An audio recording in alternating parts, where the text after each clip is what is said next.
Today we're talking about the release date for episode 5, based on the latest news, and of course, we'll dive into the future of the amazing digital circus and glitch as a whole. Y'all remember the full breakdown of that teaser from the last video, right? Well, I mentioned there's another theory. Take a closer look at that sun. What if that's not a sunset, but a nuclear explosion that's already hit the sun and is now heading straight for Pomni, who's just sitting there, watching it all go down? We all know Pomni symbolizes the digital circus. Keep that in mind, because it's going to be real important later. Now, let's smoothly transition to the second teaser, where we got a ton of new info. Episode 5 ain't forgotten, and they're actively working on it. But the real kicker when it comes to the release date is the second part of that letter. A lot of y'all have heard about Gaslight District. Early hints about its upcoming release popped up at the start of the year, and Glitch has been slowly prepping us for it. And now, they've officially confirmed that the pilot episode exists. But here's the real bombshell. It's already fully finished. Chances are, we're gonna see it drop within a month. So what's gonna happen to the amazing digital circus? Well, it's kinda complicated. In my previous videos, I said we should expect episode 5 around late April. But with all these new updates, that date is probably getting pushed back even further. Honestly, at best, we might see episode 5 by late May. If we compare how long it took for the TADC pilot to drop, and then the next Murder Drones episode, things start looking even worse. But for some reason, I don't think we're going to see the same kind of delay here. For a while, we all assumed that TADC would be Glitch's only show for at least 6 months, which meant episodes were supposed to come out more frequently. But yeah, we can forget about that now. The only thing that gives me a bit of hope is that when Glitch works on a new pilot, they're basically just testing out a new project, and they don't develop another show at the same time. So if Gaslight District drops soon, there's going to be at least a 6-month gap before they start pushing out more episodes for it. That means we should get more frequent TADC episodes in the meantime. But if GD's next episodes do well, then yeah, we'll probably only be seeing new TADC episodes once every 4 months or so. And now, let's circle back to what I said about Pomni and the digital circus. If we look at this teaser with the whole nuclear explosion theory in mind, then it's basically a straight-up hint that Glitch is cooking up something so massive it's actually kinda scary to think about. And most likely, we're talking about the Gaslight District pilot. But what do you think about all this? How do you think Gaslight District is going to affect future TADC episodes? And I also want to know, are y'all actually interested in Gaslight District? Should I maybe start making videos about it alongside TADC? Because judging by how people are talking about the pilot, this show might be huge. But let's not get ahead of ourselves. Our main focus right now is still episode 5. And like I've said a bunch of times, even though the next 2 episodes are going to be evenly split between Ragatha and Jax, the doll's definitely getting slightly more attention in episode 5. That was confirmed a long time ago. So yeah, we gotta be ready for anything. And on that note, I've got some wild theories about this character that might just blow your mind. From the pilot episode, Ragatha seemed kind, upbeat, and the most approachable character, a belief that grew stronger with each new episode. But episode 4 flipped everything upside down, leaving us unsure if Ragatha was ever genuine or if we'd seen her real self before. In this video, I'll uncover the truth about Ragatha, the role she plays in the digital circus, her connection to Pomni and Jax, who holds much more significance for Ragatha than you might think, and so much more. Our first section dives into the relationship between Ragatha and Pomni. Heads up, this video will feature more clips from TADC than usual, as they're crucial for fully exploring the topic and giving you a deeper understanding. Let's start by recalling the moment Pomni first arrived at the digital circus. Unlike the others, Ragatha greeted her with overwhelming friendliness. Why can't I take it off? Where am I? Let's just try to calm down. Everything's gonna be okay, new stuff. We've all been through this. You just need to get your head What the is going on? She also made an effort to speak as carefully as possible with Pomni, ensuring she didn't harm her psyche during such a surreal moment. Well, how do I, leave? Well, don't freak out about it or anything, but, we don't exactly... That's when we all fell in love with Ragatha for her sincerity and kindness, without suspecting any hidden agenda, especially given the genuinely heartfelt conversation between them. Or well, where we all sleep at night. Even though we don't really need to sleep, it's sometimes nice to kind of take a break from everything and have a bit of a routine, you know? I'm sure there'll be one for... Oh, look, you already got one. Ragatha's next move was to evoke a sense of compassion in Pomni, aiming to gain her complete trust. The situation with the abstracted Kaufmo was the perfect opportunity, as Ragatha clearly knew Kane wouldn't abandon her, and it seems she had likely done this several times before. However, the most intriguing part began in episode 2, where her almost obsessive desire to earn Pomni's love and trust already raised some red flags for me. Are you still sleeping? I'll let you get back to it if you are. There she is. Hope you're doing all right. I know yesterday was a bit of a doozy. Doozy. Oh, and don't worry about the whole abandoning me for the exit thing. It's perfectly understandable what you were going through at the time, and there's no hard feelings. You're all good. And, of course, Ragatha's constant help and support only reinforced the belief that she genuinely wanted to help the newcomer adjust to the digital circus and even become good friends. So, Pomni, I'm sure there's some way you could help out here. Maybe when we catch up to them, we could— Try to be assertive, like this! Hey! Jax! Oh, what can I get for you today? Oh, hey! It's Orbs Man! Oh, he's from a previous adventure? Before your time. I want to see what your funny cartoon body does. Hey, take it easy. Oh, take it easy, that's you. At this point, everything pointed to Ragatha being a genuinely sincere and decent character. However, after the release of episode 4, we finally opened our eyes to the truth. Let's go back to the beginning of this episode and take a look at how Ragatha went out of her way to help Gangle learn to play baseball.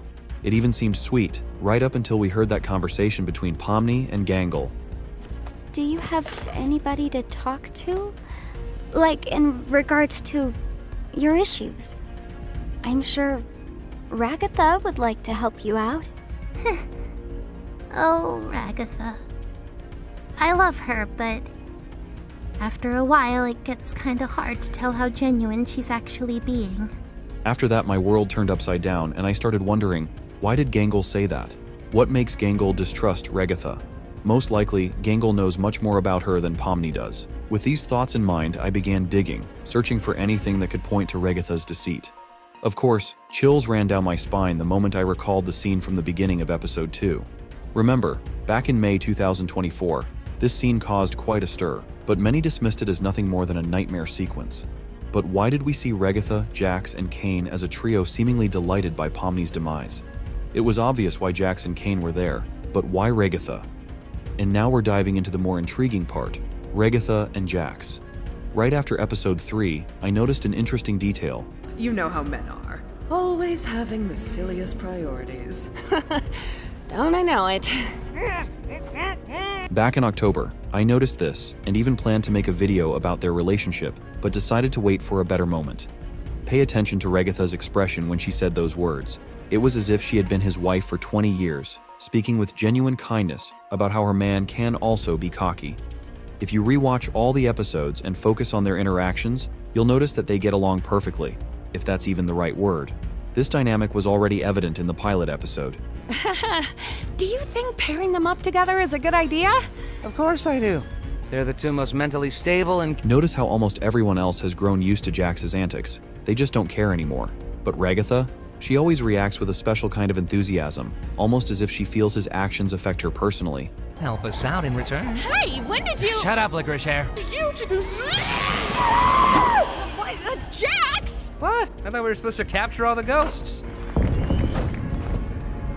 Oh, hey, maybe I didn't leave the gate unlocked for nothing after all. What? I thought he was dead. You still did that? And even when Jax is upset, she's the only one who tries to cheer him up.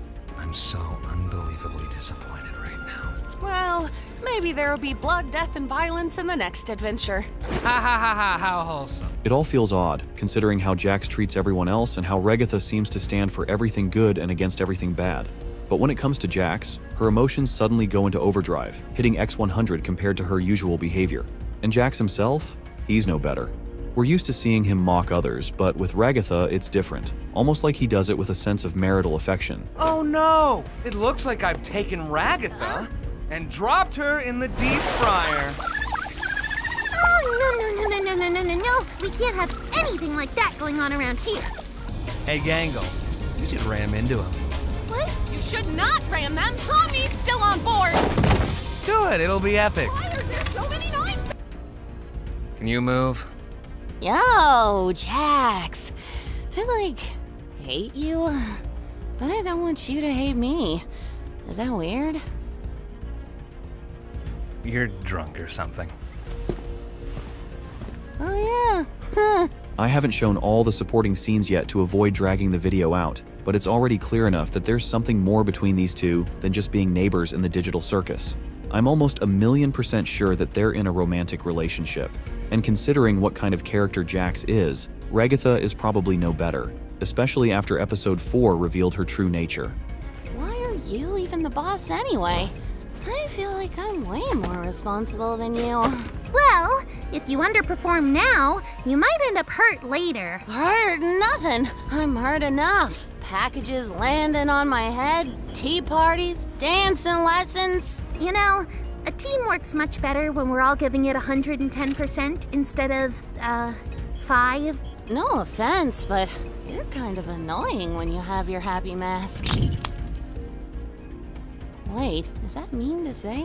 Ugh, you are such a grouch. Why are you always being a grunch? Her words about Pomni only confirm that Ragatha isn't really the character who cares about Pomni, and she certainly isn't the kind of character who treats her with kindness. What? Ragatha, where's Pomni? Huh? Oh, she's flirting with the gummy guy, 'cause she'd rather be with an NPC than with us or something. Well, that won't do. I wish someone would flirt with me. And since episode 4 fully revealed the dark side of the real Ragatha and set us up for something intriguing in the sports episode, we now realize that Jax and Ragatha are a perfect match. In reality, they both wish harm upon others. While Ragatha plays the role of a kind friend, Jax acts openly, and that kind friend role is needed to constantly support everyone, gain their trust, and in one moment make them think, could Ragatha really be that horrible? This could explain that scene from the beginning of episode 2, when, during the transformation into an abstracted monster, Pomni sees the ones responsible, and Ragatha is on that list. Perhaps Jax played a major role in this, because in relationships, people, or characters in this case, always influence each other. Or maybe Ragatha was always like this and made Jax the way he is. What do you think? Either way, for Pomni, this could end in a total nightmare, especially since now she trusts Ragatha. Yeah? I just want to say thanks for always being concerned about me. I feel like through everything, I haven't really been appreciative enough about that. Oh, thank you, Pomni. I just want to make sure you're doing all right. You know, we care about you. It's terrifying to think about what she could do, but the motives are actually quite simple. I'm sure that at the beginning of her existence in the digital circus, Ragatha was truly a kind and positive character. However, over time, she became increasingly bored and disturbed by the realization of the reality around her, and it was in this form of entertainment that she found her peace. Just remember her words in the conversation with Pomni, and it will all become clear. Don't understand. About the adventures? Why even go on them at all? Why not try to find a way to leave? Well, we usually do when we first arrive, but after a while you start to realize that you really can't leave, and constantly chasing an unattainable goal will start driving you a bit crazy. And eventually you get to asking what the point of anything is, and you completely lose sight of who you are and why you're even alive, and when you reach your breaking point, something really terrible can happen. In short, to sum it up, Ragatha's entire plan is to gradually earn the trust of new characters and then create such chaos in their lives that the only happy outcome is to become what Kaufmo has become. To execute this, she needs her partner, Jax. I'm sure this theory will be confirmed in episode 5, and we'll learn even more about this character. What do you think about Ragatha? Share your thoughts in the comments, and now it's time for me to say goodbye.